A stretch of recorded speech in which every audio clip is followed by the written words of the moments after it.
Shalom, shalom to everyone watching on the Ways of Israel. This is Rabbi Moshe Otero, and we're going to begin this series that I promised that we would begin called Faith Strengthened. Faith Strengthened. A lot of this really inspired by a fellow Jew, fellow Israeli, when he very, very privately, I know him here from the community, and now he happens to believe that Jesus is the Messiah. This is a gentleman who, and he's remained silent, doesn't matter who he is. The thing is he provoked in me the importance of addressing not only Jews, but even a lot of us embracing the idea that Jesus is Messiah. Obviously, a lot of the work of the anti-missionary is not working.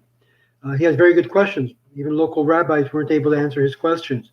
And because I have studied and do have a cheter to be able to be involved in this. And I've also created a lot of YouTube on the matter. I have decided to go ahead and start this whole series that's based on this wonderful book by a Karaite, not from a rabbinical. And this Karaite was Isaac Troke, well known, who wrote a book called The Faith Strengthened. It was a response to the Christian missionaries. And I want to let you know that many of the messianic movements have been able to reach out to a lot of the Israelis in Israeli society as a result of outreach, their congregations as churches in Israel. Now, I don't see this as a negative thing. I want to put fear in the heart of fellow Jews saying, well, this is terrible, it's awful, we have these idolaters. And no, my friends, the reason why they're having a success is obviously for the same reason another group is having success. And I'm saying another group that's more acceptable within the Jewish framework. And that's because of Achavas Israel. Because of a love for the fellow Jew, they come with that same spirit of wanting to embrace other Jews with the notion that their leader, their Rebbe is the Mashiach. And that same they bring and embrace the concept of Yeshua as HaMashiach, and look what terrible things they did to him. You know, the same elements are in existence back then when it is today, the political corruption of the religious groups and so forth. So I want to address this in this series called Faith Strengthened. And I'm going to read to you some of the things in this book, which I recommend anyone from the contrary faith, and there's those who embrace Christianity or messianic ideals, to at least acquire this book of Isaac Troke and look at his response. My whole entire series will be based upon this, so you know the source where I'm using, and we're going to take a look at that. And I'm going to criticize a little bit the book as well, where I believe the book is wrong. There's some parts in the book that's wrong, and I'll say it, just like there's a lot of things that's said by the anti-missionaries that are wrong, and I call them on it. Same thing I'm going to apply, because we have to apply truthful methods when we look at critiques from one group to another. Now, interesting enough, Troke was asked one time by a Christian scholar, why do you Jews refuse to believe Christ was the Messiah? Why?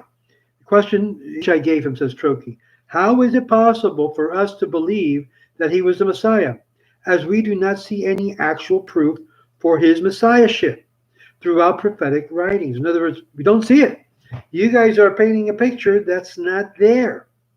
Now, interesting enough, as a passage from which the authors of the Gospels adduce from the words of the prophet to demonstrate that Jesus, the Nazarene, now this is a key word because the word Nazarene really is Netzarim.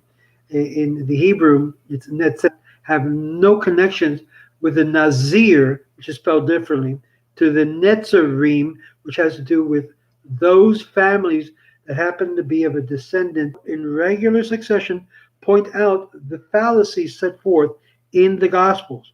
Now, interesting enough, we've got to create this picture here very clear.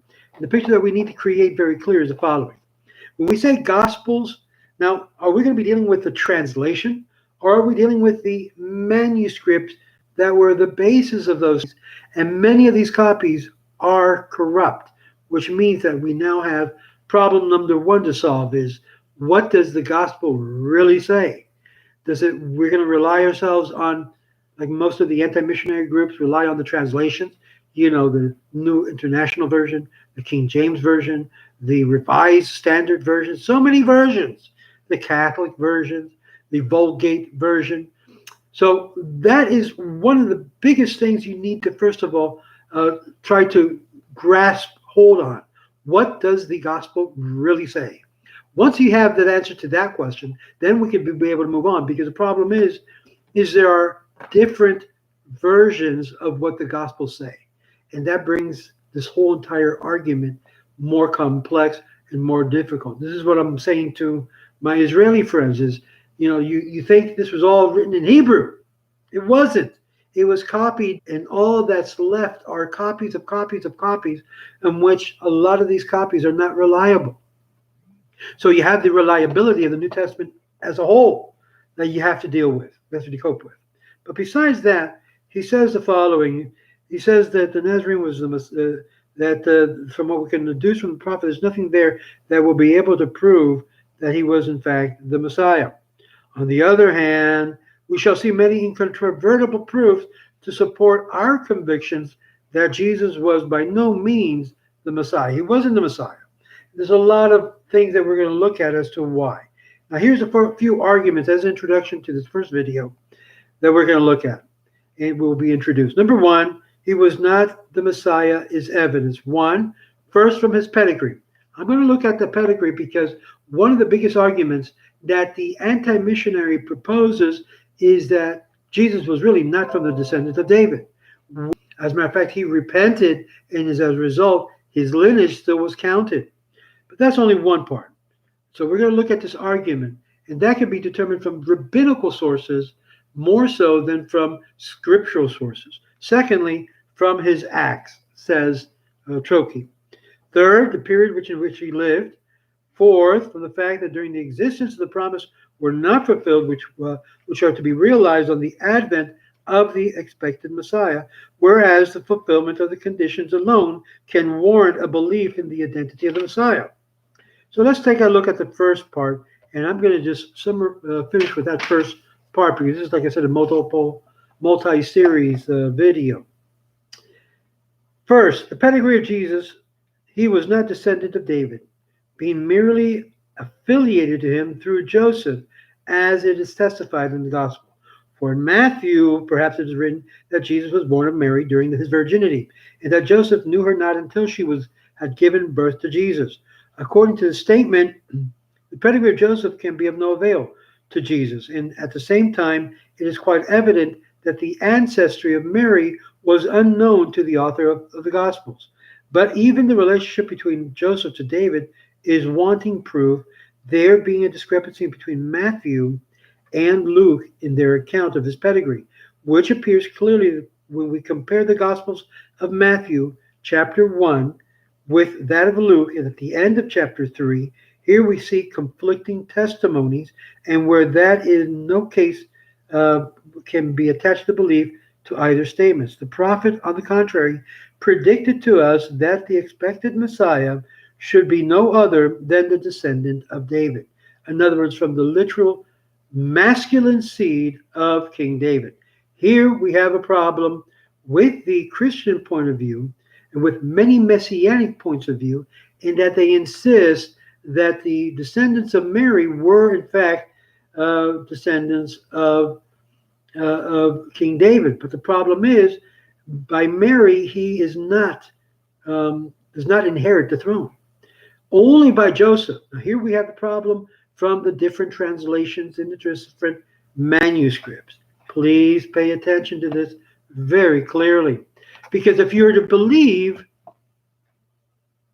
the notion of the virgin birth, you're going to have some major problems in many different aspects.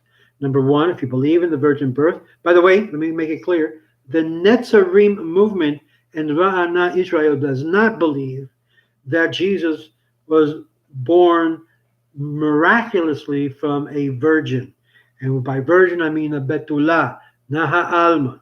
So, but that's one point, very clear.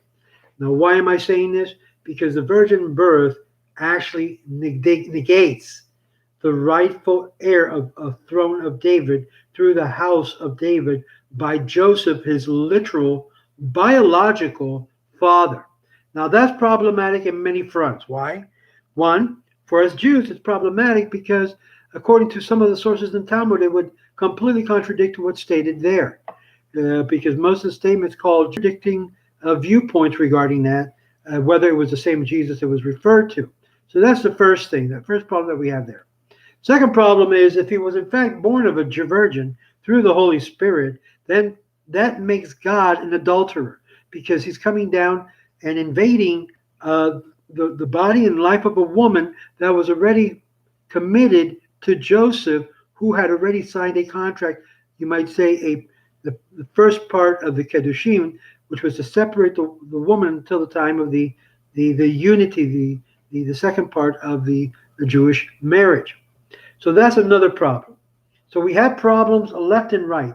Another problem that we face, if we take the Gospel of Luke's narration as referring to Mary, then obviously Jesus could not be from the lineage of David.